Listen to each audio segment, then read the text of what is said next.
Now, hear me out. And this is the last point, and I'm gonna leave it alone as always. But if you think about it, an internal attack on the inside is the best strategy.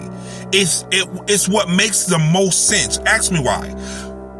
Because if I attack you on the inside, I can tear down your barriers. I can sneak up on you. The devil can be attacking you internally, and if you have not set up those barriers, if you are not constantly fasting, if you're not constantly expelling whatever is inside of you or whatever is infecting you spiritually, what can happen is it begins to grow like a cancer. And I remember one of my favorite lines from Power is, when I feel disloyalty, I cut it out like a cancer.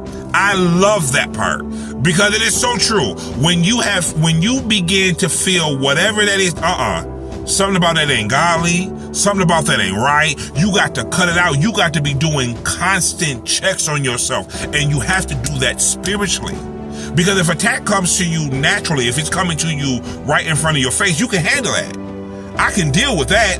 If I know you lying to me, or if I know you backstabbing, or if I know that this person this is bad for me, if I know that watching this, if it's very clear, because sometimes we watch stuff and we think that like scary movies and stuff like that, that's the stuff that's demonic. And granted, yes, I believe a lot of that stuff have demon in it, but I don't think we're talking about infiltration, getting behind your defenses. So it's the stuff that you watch when you're scrolling on social media.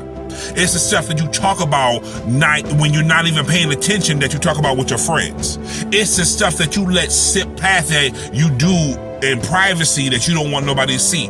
That's the infiltration. That's where the devil is trying to get into you. So that's why you have to make sure you are fasting, seeking God, finding out.